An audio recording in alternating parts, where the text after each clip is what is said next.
je voudrais saluer tous les élus, je ne vais pas, là aussi dans le protocole, j'ai vu de nombreux parlementaires, députés, sénateurs, des maires de toutes les communes, de tous les points géographiques de l'Essonne, qu'on soit au sud, au nord, à l'est, à l'ouest ou au centre de cette Essonne. Tous les élus sont aujourd'hui mobilisés et, comme de coutume, selon les organisateurs ou la préfecture, je vous laisse le soin d'identifier le nombre de maires ici présents, mais je peux vous garantir, pour avoir serré les mains ce matin, que nous sommes très nombreux et nous pouvons en être fiers. Nous sommes là aujourd'hui pour dire non, de façon sereine, mais déterminée, à la saignée des communes engagées par le gouvernement. Bravo.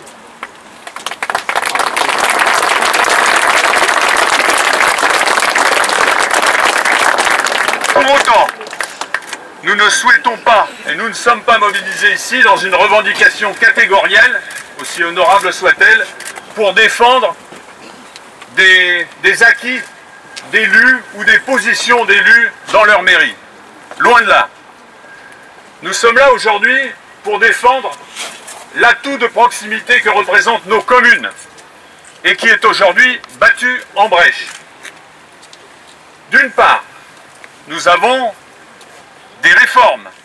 Alors, il n'y a que l'embarras du choix, la réforme des rythmes scolaires, la réforme actuelle des intercommunalités ou des territoires. On voit le côté populaire de ces réformes qui vient se télescoper au même moment avec la baisse drastique des dotations d'État. Alors nous sommes là pour dire non à cette démarche. Non de façon positive. Pourquoi positive? Il n'y a aucun élu ici, aucun maire de l'Essonne et de France qui ne soit pas d'accord pour prendre sa part dans l'effort national qui est engagé depuis quelques années. Je veux dire qu'au-delà de nos différences, ce qui est en cause, ce n'est pas seulement, parce que je ne vais pas répéter ce que tu as dit, la qualité de nos services publics, ce qui est en cause, c'est notre démocratie. Parce que s'il y a un lieu où la démocratie s'exerce, où la vraie démocratie, c'est-à-dire l'attachement des habitants à des personnalités, le bilan, les actions, ce qu'on fait et pas ce qu'on dit, c'est au niveau des communes. C'est le seul échelon qui reste aux Français pour connaître leurs représentants. C'est le seul échelon qui reste aux Français pour serrer la main de leurs représentants, pour leur dire leur vérité. Et derrière cette réforme, comme tu l'as dit très bien, c'est la mise à mal le dernier échelon de démocratie quasiment directe. Et cette démocratie directe, elle gêne. Parce que cette démocratie directe, elle fait parler le peuple, et on ne veut pas l'entendre parce qu'on veut gouverner contre lui. Et ça dépasse de très loin les partis politiques. C'est un phénomène mondial qui est dramatique. Moi, je suis très fier à cet instant de cette mobilisation forte ici, forte dans tout le département, sur nos marchés, sur nos lieux publics. On a déjà fait un long tour dans l'Essonne, il suffit de regarder les réseaux sociaux. Nous sommes extrêmement mobilisés, élus, mais également habitants. Et puis fiers aussi que cette mobilisation soit sur tout le territoire national, avec en effet, ça a été beaucoup dit, ou plutôt sans distinction politique ou partisane. C'est évidemment la commune qui est touchée. Et moi je voudrais vous dire de façon très courte, d'abord parce que nous sommes attendus par le préfet, et ensuite parce que beaucoup de choses ont été dites et que nous les partageons finalement. Je veux juste vous dire qu'il y en a marre. Il y en a marre du regard que l'on porte systématiquement sur les communes, et il y en a marre de ce que l'on essaye de nous faire peser dessus. D'abord un chiffre important. Il y a en France, il paraît que c'est trop, 524 000 élus. Sur ces 524 000 élus, l'immense majorité, ce sont des élus communaux. Et dans ces 524 000 élus, plus de 80%, c'est le cas d'entre vous, sont bénévoles. La commune, c'est le seul échelon, Nicolas le disait, où s'exprime réellement la démocratie. La commune, quand nous faisons nous-mêmes nos listes aux élections municipales, qui nous recrutons à nos côtés? Des représentants d'associations, des représentants de parents d'élèves, des présidents de conseils syndicaux, des entraîneurs de foot, de danse, que sais-je encore? Le lien social. Et ce que l'on essaye de détruire à travers ces baisses de dotation, c'est bien le seul réceptacle, la seule organisation qui permet le lien social.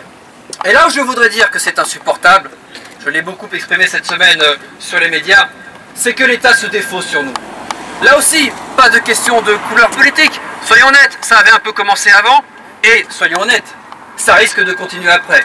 D'où la nécessité d'ailleurs de se mobiliser tous ensemble. Mais rappelons-le, dans les 2100 milliards de dettes de ce pays, la dette que nous représentons, nous le bloc communal, je ne parle même pas de toutes les collectivités, nous le bloc communal, c'est 4,5%. L'effort que nous demande l'État, c'est 25%. En réalité, il est juste en train de nous faire les économies qu'il n'ose pas faire lui-même. Je voulais, en tant que président du conseil départemental, apporter quelques témoignages. Le premier, parce que je suis aussi un élu local, un élu des communes. J'en ai ras-le-bol qu'on montre du doigt aujourd'hui les élus locaux comme des mauvais gestionnaires. Nous sommes aujourd'hui de bien meilleurs gestionnaires que l'État. Et ça a été dit par d'autres collègues, si l'État a été géré comme nos collectivités locales, nous n'en serions sans doute pas là. Ras-le-bol qu'on pointe du doigt des élus qui, jour et nuit, se consacrent, souvent bénévolement, à leurs habitants. Nous sommes les boucliers de la démocratie, vous le savez en tant que maire. Nous sommes les fantassins et l'État sait nous trouver quand il a besoin de nous. Moi, juste un mot. Une délégation qui va être reçue, c'est bien. Je ne fais pas partie, pourquoi? Parce que monsieur le préfet, il va passer les messages, et les messages, on a ras-le-bol de les passer maintenant. On sait très bien que ça doit avancer. Oui, on va se mobiliser, oui, on montre l'exemple, comme en France, comme ici, en Essonne. Je ne parlerai pas pour que le Sud, je parlerai pour tous les élus, si vous me le permettez. Il y a une chose maintenant, il faut refuser de voter le budget de l'État. Aux parlementaires de s'assumer aussi. Ça vient de l'État tout ça, du gouvernement aussi. À droite comme à gauche, maintenant montrons l'exemple. Ne votons pas le budget, puisque c'est le budget qui nous réduit les dotations. C'est surtout les socialistes qui devraient voter le budget de l'État. Que nous on ne le vote pas au Sénat. Simplement un mot pour vous dire que le gouvernement a déclaré qu'il ferait 50 milliards d'économies. C'est faux. Les seules économies qu'il fait, c'est vous qui les payez, parce que les seules économies, c'est la baisse des dotations des communes, des départements et des régions. C'est tout ce qu'il y a trouvé. Le reste, il est bas. Les économies sur la santé, il n'y en a pas. La loi sur la santé qu'on est en train de nous faire voter, que je ne voterai pas, il n'y en a pas, il n'y a rien. Bon. Donc l'État se fout de nous, parce que l'État prend de l'argent à nous, à vous, à tout le monde ici, à toutes les communes, les départements et les régions, pour financer je ne sais pas quoi. Et le reste, il ne le fait pas. Donc quand il dit qu'il y a 50 milliards d'économies, c'est faux, c'est 10 milliards d'économies, c'est vous, c'est nous tous, et c'est ça, c'est indispensable à refuser et à dire que tout ce que le gouvernement empêche de faire comme économie, c'est les départements, c'est les communes, c'est les régions qui vont le payer, pas les autres. Donc c'est scandaleux. Voilà ce que je voulais vous dire. Merci, merci. Vraiment ? Est-ce qu'on ne peut pas vous accompagner au wagon là-bas? C'est là, ici. Ah, c'est là que vous rentrez? D'accord. Bon, on va leur dire alors. Hein, Bah oui, mais donc derrière. Qu'ils attendent. Ouais, qu'ils attendent s'ils veulent. Ils attendent. Il faut leur dire d'attendre le retour. Ils attendent le retour.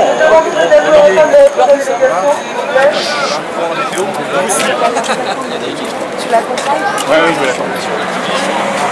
Avez-vous entendu? Il faut attendre le retour de la délégation, s'il vous plaît.